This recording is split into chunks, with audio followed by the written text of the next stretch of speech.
Bonjour à tous, nous allons aujourd'hui parler du thème de la parole qui, comme vous le savez, est le thème de culture générale des classes préparatoires HEC. La parole n'est pas seulement linguistique. Benveniste avait réfléchi sur cette question.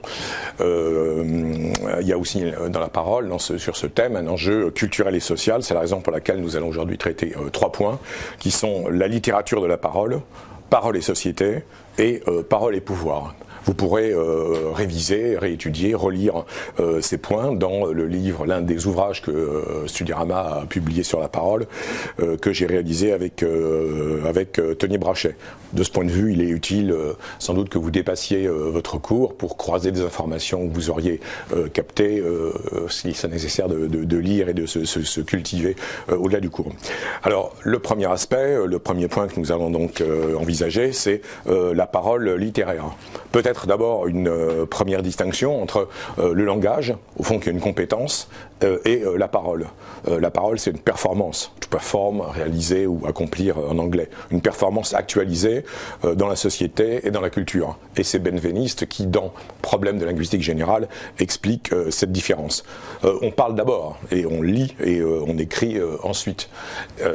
D'ailleurs, les sociétés les plus anciennes ont été des sociétés sans écriture. L'ethnologue Lévi-Strauss l'avait, si vous voulez, remarqué. La parole, c'est essentiel, elle contribue au lien social, exactement comme les échanges de rôles, les échanges de biens. Elle évoque le monde, elle soulève les passions, comme la poésie peut le faire. Se pose un débat qui est le suivant dans cette partie, la parole littéraire, c'est la parole ou l'écriture. Comment évaluer, si vous voulez, les deux. Pour Platon, philosophe antique, l'écriture est avant tout un aide-mémoire, et il l'explique dans le dialogue, le Phèdre. C'est un aide-mémoire et c'est une manière de conserver, si vous en faites la connaissance, et Platon juge l'écriture inférieure à la parole vivante. La parole vivante, par le dialogue notamment, dans l'espace public, elle rend possible l'expérience politique dans l'espace commun. En littérature, la parole est évidemment essentielle. Vous avez vu ça dans vos études de lycée. On vous a enseigné les distinctions entre le récit et le discours, le narratif et l'argumentatif, et aussi le rôle de la parole dans les différents genres littéraires. Nous pouvons en prendre un titre d'exemple, c'est le théâtre. Le théâtre dans lequel... alors le théâtre qui est globalement, évidemment, un discours, hein, il faut bien le savoir, mais qui peut contenir des récits. Le récit peut parfois remplacer l'action. Le théoricien de l'art classique Boileau, au XVIIe siècle, avait écrit, vous le savez, ce qu'on ne doit point voir, qu'un récit ne l'expose. Donc on pourrait raconter en fait l'action, faute de la mettre sur scène. Cette parole au théâtre peut prendre différentes formes, notamment le dialogue. Il y a de beaux exemples dans le théâtre de Molière, notamment la polémique entre Alceste et Philinte au début du Misanthrope, qui est un texte littéraire à connaître absolument, c'est l'acte 1, si vous voulez, scène 1. Le dialogue, le monologue, dans l'Avare, lorsque Harpagon, seul sur la scène, à qui on a volé sa cassette, s'adresse en fait au public en l'accusant. Vous avez de très nombreux exemples de dialogue et de paroles dans Don Juan. Dans Don Juan de Molière, de très nombreux exemples, que ce soit dans l'acte 4, scène 4, l'acte 4, scène 4, Don Juan face à son père. Son père vient l'accuser d'immoralité et de transgresser l'ordre social et moral, et Don Juan ne dit rien. Il sort cette bêtise, si je puis dire entre guillemets, à la fin. Vous en seriez mieux si vous étiez assis, je crois, pour parler. Je cite le texte approximativement.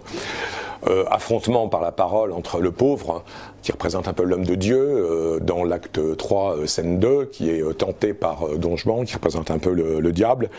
Dans l'acte 1, scène 1, la tirade de l'inconstance, de Don Juan face à Sganarelle, et puis aussi, à la fin de la pièce, lorsque Monsieur Dimanche, un bourgeois à qui Don Juan doit de l'argent, Monsieur Dimanche vient chercher son argent, et Don Juan réplique en le saoulant de belles paroles, de bons mots. Il y a un sujet intéressant d'ailleurs, ça serait bons mots, grands mots et bons mots. Sujet d'ailleurs que nous avons placé à la fin du livre publié chez Studirama, puisque nous avons noté quelques centaines de sujets possibles. Le dialogue implique donc une interaction entre des personnages. la possibilité de la polémique, la possibilité de la controverse, l'apostrophe au public. Je parlais tout à l'heure d'Harpagon dans l'Avare de Molière. Je citerai Rabelais aussi dans le prologue de Gargantua qui va... vous savez que les livres de Rabelais étaient vendus sur des foires et les camelots haranguaient le public pour faire la réclame, qui d'ailleurs est un mot du 19e mais pas du Moyen-Âge, d'ailleurs peu importe, pour en fait vanter le livre. Et Rabelais apostrophe le public de cette façon, d'une manière assez irrévérencieuse: buveur très illustre et vérolé très précieux. Et c'est là qu'il commence en fait le prologue. Donc des formes, vous voyez, comme le dialogue ou le monologue. Il y a un point également dans le domaine littéraire à ne pas oublier, ce sont les mouvements littéraires. Les mouvements littéraires, alors c'est différent des registres et des tonalités, comme vous le savez. Les registres et les tonalités, c'est le comique, le tragique, le pathétique, l'oratoire, l'épique. Là, ça n'a rien à voir. Les mouvements littéraires, c'est une donnée, si vous voulez, historique. Donc, dans l'histoire littéraire, dans les doctrines littéraires, qu'a-t-on dit de la parole? Disons 2-3 points, simplement pour simplifier. Pour les classiques au XVIIe siècle, je citais Boileau il y a quelques minutes, dans l'art poétique, la parole est l'expression rationnelle de la pensée. Il faut être clair. Hein. Si l'expression est claire, la pensée est claire. Hein. Ce que l'on conçoit bien, dit Boileau, s'énonce clairement, et les mots pour le dire arrivent aisément. C'est ce qu'il explique dans l'art poétique, 1674, qui est une charte de l'art classique. Mais tout le monde n'est pas d'accord, et inversement, au XVIIIe siècle, la littérature, ce que j'appellerais la littérature de la sensibilité, que l'on voit en particulier, si vous voulez, chez Rousseau, a mis l'accent sur la faiblesse de la parole. Rousseau est convaincu que la sensibilité est dégradée par les mots. D'où une critique très virulente qu'il fait de la rhétorique dans l'un de ses discours, le premier discours, le discours sur les sciences et les arts, en 1750. Où il écrit ce texte que nous appelons la prosopopée de Fabricius. La prosopopée est une figure de style qui consiste à donner à un défunt la parole. Et Fabricius juge la rhétorique antique, si vous voulez, en fait, inauthentique. Manquant de vertu et manquant de morale. Évidemment, Fabricius est le porte-parole de Rousseau, vous l'aurez compris. Pour autant, tous les romantiques ne contestent pas la parole et sa valeur, puisque globalement, au XIXe siècle, qui est le grand siècle romantique, qui est le grand siècle des écrivains engagés, l'idée est développée de la force de la parole par le discours, en particulier par les discours politiques, illustrés par Chateaubriand, illustrés par Hugo, qui sont à la fois des orateurs, des historiens, des romanciers, et aussi des hommes politiques. Le discours politique au XIXe siècle étant un discours littéraire, dans lequel on veut, notamment en 1830 ou au moment de la Révolution de 1848, parler au nom du peuple, on veut faire parler le peuple, on veut parler au peuple, et on veut parler aussi du peuple, prendre le peuple, si vous voulez, en fait, comme sujet. Donc cela est vrai au XIXe siècle dans le domaine des discours politiques. C'est vrai aussi en fait en poésie. Hugo insiste sur la force divine de la parole, le caractère divin de la parole. Il explique que le verbe c'est Dieu, tout parle et tout communique dans la nature. Il développe ce point de vue en particulier dans le recueil des Contemplations. Nous parlerons ainsi du spiritualisme ou de l'animisme de Hugo, puisqu'au fond, la parole, ce serait l'âme du monde. Tout parle et tout communique dans la nature. Je me rappelle un poème extrait des Châtiments qui s'appelle Stella, où on voit à la fois les plantes, les êtres humains, les animaux, par les étoiles, le ciel, parler et communiquer.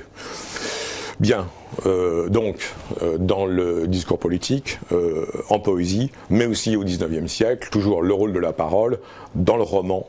Le XIXe siècle, c'est le siècle des grandes tirades dans le roman. Je pense en particulier dans Zola, par exemple, Étienne Lantier haranguant haranguant les mineurs en grève. Hugo également, l'étudiant Enjolras, monté du haut de la barricade, faisant un grand discours messianique et prophétique sur l'avenir. Et Balzac. Balzac, dans Illusion perdue, lorsque un journaliste installé vient faire l'apologie du journalisme auprès du jeune Rubempré pour le faire rentrer dans le journalisme. Également Le Père Goriot, dans lequel Vautrin, ex-Bagnard, essaye de, entre guillemets, manipuler Rastignac pour lui proposer un marché criminel. Donc de très longs développements, une très longue rhétorique. Nous reviendrons tout à fait à la fin sur cette question de la rhétorique. Merci de nous avoir écoutés. Nous vous souhaitons bon courage pour les épreuves que vous passerez en 2017. Nous vous invitons d'ici là à vous reporter également à l'ensemble des réalisations d'Espace Prépa dans le groupe Studirama, les annales des concours, le magazine qui comprend des dossiers très riches, également le livre La Parole que j'ai réalisé avec Tony Brachet. Merci.